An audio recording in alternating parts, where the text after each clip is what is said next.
Assalamualaikum warahmatullahi wabarakatuh. Perkenalkan, nama saya Latifah Rafika, NIM 19103133-2007, angkatan 2019, jurusan akuntansi, mata kuliah bisnis internasional. Nah, di sini saya akan bahas tentang perang dagang antara Amerika dan Cina. Jadi, kerugian-kerugian apa saja sih yang mereka alami akibat perang dagang, dan apakah ada keuntungan yang mereka dapatkan akibat perang dagang ini? Jadi, untuk jawabannya, tentu saja tidak ada keuntungan yang mereka dapatkan akibat perang dagang ini.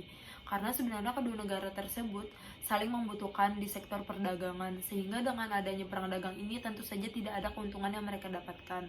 Dan kerugian apa saja sih yang mereka dapatkan selama perang dagang ini?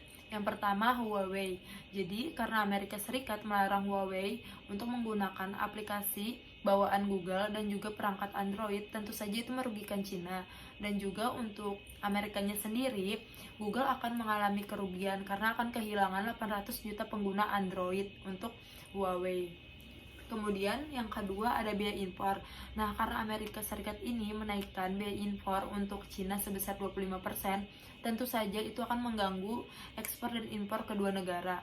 Jadi untuk kerugian Cina sendiri, maka dia ekspornya akan menurun signifikan. Dan juga untuk Amerika, yang dirugikan adalah konsumennya, karena harga barang Cina akan lebih mahal dan juga akan dibebankan ke konsumen Amerika Serikat sebanyak 17%. Tentu saja hal tersebut akan merugikan konsumen Amerika Serikat sendiri. Yang ketiga, ekspor Cina drop. Amerika Serikat merupakan pasar terbesar bagi warga Tiongkok, sehingga dengan ditetapkannya biaya impor yang lebih tinggi kepada Cina, tentu saja itu sangat mempengaruhi ekspor Cina. Ekspor Cina ke Amerika Serikat anjlok hampir 22% pada September 2019. Dengan seiring berjalannya waktu juga, kerugian-kerugian Cina terhadap ekspornya semakin bertambah, dan juga negara-negara lain mulai mengekspor ke Amerika Serikat menggantikan Cina. Negara yang paling menerima banyak manfaatnya adalah Taiwan.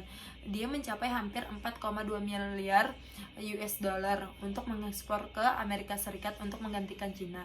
Kemudian kerugian yang keempat ada perusahaan Amerika Serikat sesak napas, karena perusahaan-perusahaan besar di Amerika Serikat memiliki pabrik di Cina, dan juga sebagian kebutuhan Amerika Serikat memang harus diimpor dari Cina, sehingga hal tersebut merugikan atau mempersulit pembisnis, petani, buruh, dan juga konsumen Amerika Serikat.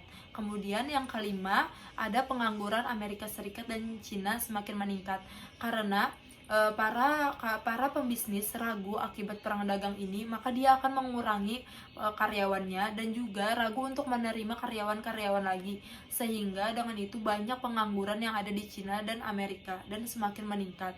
Kemudian yang terakhir yaitu penurunan pertumbuhan ekonomi Amerika Serikat dan Cina.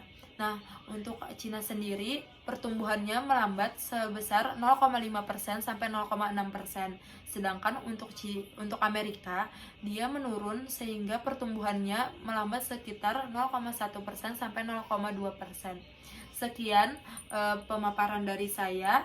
Salah hilap mohon maaf. Wassalamualaikum warahmatullahi wabarakatuh.